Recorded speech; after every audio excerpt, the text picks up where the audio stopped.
서지은 검사가 조국 법무부 장관 후보자의 아내 정경심 동양대 교수를 불구속 기소한 검찰을 비판하고 나섰다. 서 검사는 검찰 내부 성추행 폭로로 사회적 미투 운동을 불러온 인물이다. 서지은 검사는 지난 7일 자신의 페이스북에 보아라 파국이다. 이것이 검찰이다. 거봐라 안 변한다. 알아라 이젠 불이 거두라 그 기대를 바꾸라 정치 검찰이라고 적었다. 자신의 글을 접한 네티즌의 여론이 찬반으로 첨예하게 갈리자 글을 수정한 서 검사는 뒷부분을 보지 않고 검찰이 수사하는데 뭐가 잘못이냐는 분들이 계신다며 저는 사건의 실체를 알지 못한다. 저는 후보자의 적격 여부도 잘 알지 못한다고 말했다. 이어 한 매체 보도된 정치에 뛰어든 검찰이라는 내용의 기사를 첨부하며 제가 아는 건 극히 이례적 수사라는 것. 검찰이 정치를 좌지우지하려 해선 안 된다는 것 그뿐이라고 강조했다. 서 검사는 또 해시태그를 달아 사람들은 여전히 검찰을 너무 모른다. 다음은 영장인가라고 덧붙였다. 지난 6일 검찰은 정경심 교수를 대학 표창장 발급 내역 위조 혐의로 불구속 기소했다. 조국 법무부 장관 후보자가 우여곡절 끝에 국회 인사청문회를 마쳤지만 검찰이 후보자 부인 정경심 동양대 교수를 전격 재판에 넘기면서 수사 상황은 새로운 국면을 맞았다. 당사자 조사 없이 기소하는 강수를 둔 검찰은 조 후보자를 둘러싼 의혹에 대해서도 속도감 있는 수사를 전개할 것으로 보인다. 다만 수사 상황과 별개로 장관 임명을 앞둔 후보자 부인을 기소하는 조유의 상황이 발생한 만큼 상당한 파장이 예상된다. 아울러 조 후보자 의혹과 관련한 수사에 개입하지 말라며 독립을 강조해왔던 검찰과 청와대 간의 큰 마찰도 예상되는 상황이다.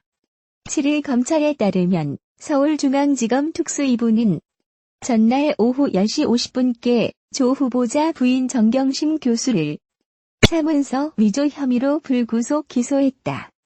국회가 조 후보자 청문회를 끝내지도 않은 상황에서 전격적으로 이루어진 결정이었다. 검찰은 정 교수가 자신의 딸이 동양대 총장 수여 표창장을 받은 것처럼 문서를 위조한 것으로 의심하고 있다. 검찰은 정 교수 기소 전까지 서면 유선 조사는 물론 단 한 차례도 소환하지 않은 것으로 확인됐다. 검찰은 정 교수의 사문서 위조 혐의 공소시효가 전날 완성되는 점을 고려 조사 전 기소라는 강수를 뒀다.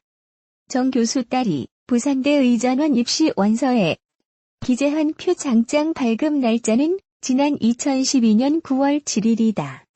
형법상 사문서 위조죄의 공소시효는 7년으로 정 교수의 공소시효는 전날인 6일 자정까지다. 일단 검찰은 정 교수를 사문서 위조 혐의만으로 기소한 뒤 다른 혐의에 대해 수사를 이어갈 방침이다.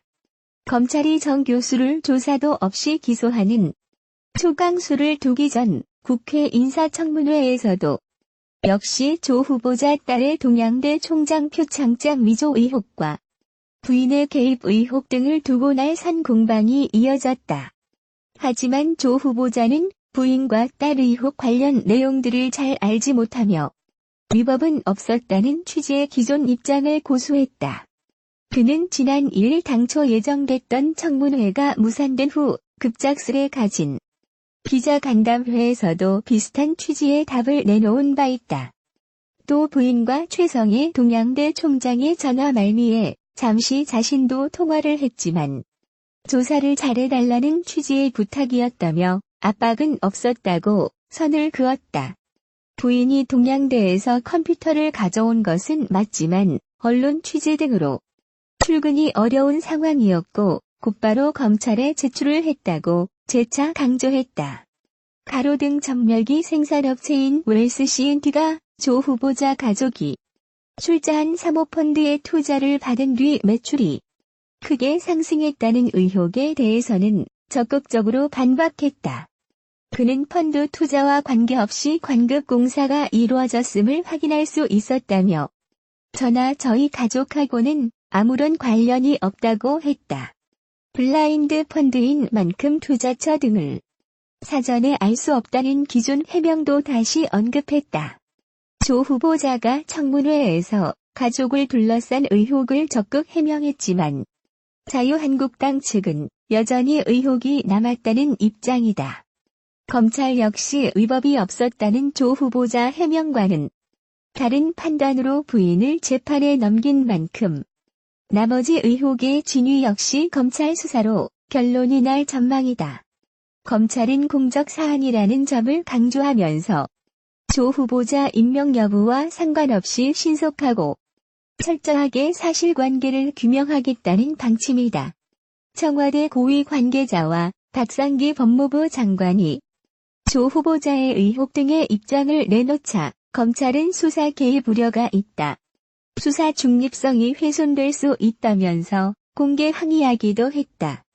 현재 검찰은 광범위한 압수수색을 통해 확보한 압수물 분석을 상당 부분 진행한 것으로 알려졌다. 이를 토대로 검찰은 딸 특혜 의혹, 사모펀드 및 웅동학원 의혹 등 관련자 다수를 상대로 소환 조사를 벌이고 있다. 특히 사모펀드 의혹과 관련해서는 해외 도피 의혹이 불거진 바 있는 이상훈 코링크 프라이빗 에쿼티 대표가 귀국해 지난 5일과 6일 양일에 걸쳐 검찰 조사를 받았다.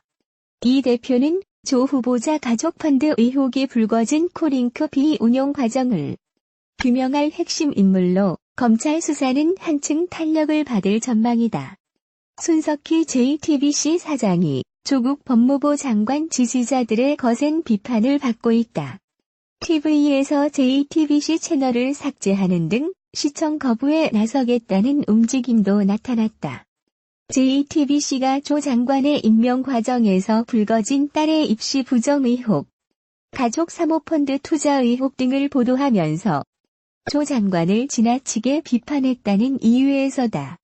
게다가 JTBC 간판 뉴스룸 앵커인 손 사장이 지난 9일 뉴스룸에서 조 장관의 부인 정경심 동양대 교수가 페이스북 계정을 만들어 직접 의혹 해명에 나선 것이 적절한지 의문을 제기하면서 조 장관 지지자들의 불만이 증폭됐다.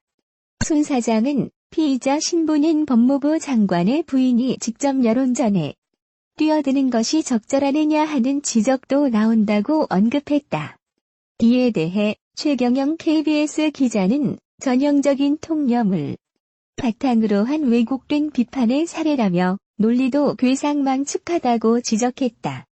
최 기자는 국가로부터 기소당한 개인의 반론과는 어디에다가 실으라는 말인가라며 언론이 검찰과 피의자의 주장을 5대5로 반영해줘야 공정한데 그것도 안 해주니 부인이 직접 SNS에 올리는 것이라고 덧붙였다. 조국 법무부 장관의 부인 정경심 동양대 교수의 PC 반출을 도운 증권사 직원이 조 장관 부부의 서울 방배동 자택 PC 하드드라이브 교체에도 동원된 정황이 포착돼 검찰이 수사 중이다. 11일 법조계에 따르면 서울중앙지검 특수 2부는 이날 한국투자증권 영등포 지점에서 일하는 프라이빗 뱅커 김모 씨를 피의자 신분으로 불러 조사했다. 그는 검찰이 동양대를 압수수색하기 이틀 전인 이달 1일 자정께 정 교수와 함께 서울에서 경북 영주 동양대로 내려가 정 교수 연구실에서 데스크톱 컴퓨터를 갖고 나온 혐의를 받고 있다. 이후 검찰이 동양대를 압수수색한 뒤 컴퓨터 행방을 찾자 정 교수는 김 씨 트렁크에 보관 중이던 컴퓨터를 이미 제출했다. 김 씨는 정 교수의 동양대 방문에 동행할 즈음 조 장관 부부 자택에 들러 정 교수가 집에서 사용해온 데스크톱 컴퓨터 하드를 교체해준 정황도 드러났다. 김 씨는 이 하드를 보관하고 있다가 검찰의 고강도 수사가 이어지자 이미 제출했다. 검찰은 김 씨가 컴퓨터 하드 드라이브를 구입한 영수증을 발견하고 추궁한 끝에 진술을 받아낸 것으로 알려졌다. 김씨 측은 연합뉴스와 한 통화에서 차로 2에서 3시간 걸리는 영주까지 내려간 이유에 대해 VIP 고객인 정 교수가 부탁했기 때문에 거절할 수 없었다고 밝혔다. 이어 정 교수가 조 장관의 부인이라는 사실을 알고 있었으며 조 장관을 만난 적도 있다고 말했다. 조 장관 부부의 자택 컴퓨터 하드를 교체해준 이유에 대해서도 정 교수가 요청해 어쩔 수 없었다고 설명했다. 김 씨는 정 교수가 컴퓨터 하드를 바꿔야 하니 차를 가져오라고 해 응했으며 동양대에도 사실은 하드를 교체하러 내려갔던 것이라고 검찰에 진술했다. 구입해간 하드 드라이브 사이즈가 동양대 연구실 컴퓨터의 하드 사이즈와 맞지 않아 컴퓨터를 통째로 들고 올라왔다는 것이다. 앞서 조 장관은 인사청문회에서 몸이 좋지 않은 상태라 김 씨가 운전했고 제천은 부산으로 갔다며 서울로 올라오고 난 뒤 만났고 그때 검찰에서 연락이 와 컴퓨터를 그대로 이미 제출했다고 해명했었다. 정부공직자윤리위원회가 지난해 관보를 통해 공개한 조 장관의 재산 변동 내역을 보면 정 교수는 한국투자증권을 통해 13억 4,600만 원어치의 자산을 관리했다. PB 서비스는 일정 수준 이상 자산을 보유한 부유층 고객을 대상으로 한 맞춤형 서비스인데 정 교수는 5년가량 김 씨에게 자신과 두 자녀 등 가족의 자산 관리를 맡겼다. PB가 고객의 집사처럼 밀접한 관계가 되면 경우에 따라 금융 업무와 관계없는 민원을 처리하기도 하는데 최근에는 이런 일이 점차 사라지는 추세라는 게 업계 얘기다. 검찰은 김 씨를 상대로 컴퓨터 반출 정황과 자료 파기 여부 등을 강도 높게 조사해왔다. 검찰의 김 씨 소환은 이번이 네 번째다. 김 씨는 정 교수의 사모펀드 투자를 조언한 것으로도 알려져 주목받은 인물이다. 조 장관은 지난 2일 기자간담회에서 아내가 한토 등과 주식 거래를 많이 해왔고 그 과정에서 알던 펀드 매니저에게 투자 여부를 물었더니 수익률이 괜찮다고 해서 투자하게 됐다고 밝혔다. 그러나 김 씨 측은 코링크 프라이빗 에쿼티에 사모펀드 투자를 정 교수에게 권유하지 않았다며 신중하게 투자하라는 조언을 했을 뿐이라고 반박했다. 이어 정 교수의 사모펀드 투자 사실은 투자 자금을 트랜스퍼하려는 과정에서 처음 알게 됐다며 조 장관 오촌, 조카 조 씨와는 전혀 모르는 사이라고 말했다. 오촌 조카 조모 씨는 조 장관 가족이 투자한 사모펀드 운용사 코링크의 실질 사주로 의심받고 있다. 조 장관은 집안의 장손인 조 씨가 코링크 사모펀드 투자를 소개했다고 밝혀왔다. 김 씨 측은 정 교수가 코링크가 투자한 코스닥 상장 기업 WFM 투자 가치를 묻기도 했다고 말했다. 사모펀드 투자 기업을 모르고 있었다는 그간의 설명과 대치되는 내용이다. 정 교수는 2017년 10월 코링크가 WFM 지분을 인수한 이후 수개월에 걸쳐 WFM에서 고문료 명목 등으로 매달 수백만 원씩 총 1,400만 원을 받았다. 이에 대해 영문학 전공자인 정 교수는 동양대로부터 겸직 허가를 얻어받은 영어 사업 관련 자문료일 뿐이라고 해명한 바 있다. 12일 법조계에 따르면 법원이 사모펀드 운용사 코링크 프라이빗 에쿼티 이상훈 대표와 가로등 전멸기 제조업체 웰스 CNT 최모 대표에 대한 구속영장을 기각한 것은 검찰의 고질적 관행인 별건 구속에 해당한다고 판단했기 때문으로 관측된다. 두 사람에게 구속영장이 청구된 혐의인 자본시장법 위반과 횡령 등은 가족들이 투자한 사모펀드의 투자처를 조 장관이 미리 알았고 이에 해당 업체의 관급 수주에 부당하게 관여했다는 의혹과는 직접 관련성이 작기 때문이다. 법원이 두 사람의 혐의를 상당 부분 인정하면서도 구속할 필요까지는 없다고 판단한 것도 별건으로 구속해본 건을 수사하지 말라는 취지로 풀이된다. 코링크 이 대표는 조 장관 부인인 정경심 동양대 교수와 두 자녀에게서 실제로는 10억 5천만 원을 출처받기로 해놓고도 금융당국은 74억 5,500만 원 납입을 약정받았다고 허위 신고한 혐의 자본시장법 위반을 받는다. 또 코링크 B가 운용한 또 다른 사모펀드를 통해 인수한 2차 전지업체 WFM 등 자신이 대표로 있는 회사의 자금 수십억 원을 빼돌린 혐의도 있다. 최 대표는 웰스 CNP의 회사 돈 10억 원가량을 횡령한 혐의다. 두 피의자 구속 수사를 통해 조 장관의 사모펀드 관련 의혹을 본격적으로 파헤치려던 검찰은 흔들림 없이 수사하겠다는 입장을 밝혔지만 예상치 못한 영장 기각에 내부적으로 적잖이 당황하는 분위기다. 검찰은 전날 열린 두 피의자 영장실질심사에서 조 장관 가족 관련 의혹의 진실을 밝히기 위해서라도 이 대표와 최 대표의 구속 수사가 반드시 필요하다고 주장한 것으로 전해진다. 검찰은 영장 기각에 따라 사모펀드 의혹의 핵심인 조 장관, 오촌 조카 조모 씨의 신병을 확보하는 데 주력할 것으로 보인다.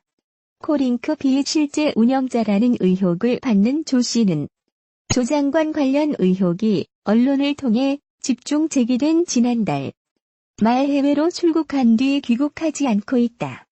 검찰 관계자는 법원은 피의자들이 범행을 자백했고 증거가 확보된 점, 주범이 아닌 점, 수사에 협조하는 점 등 이유로 영장을 기각했다며 차질 없이 수사를 계속할 것이라고 밝혔다.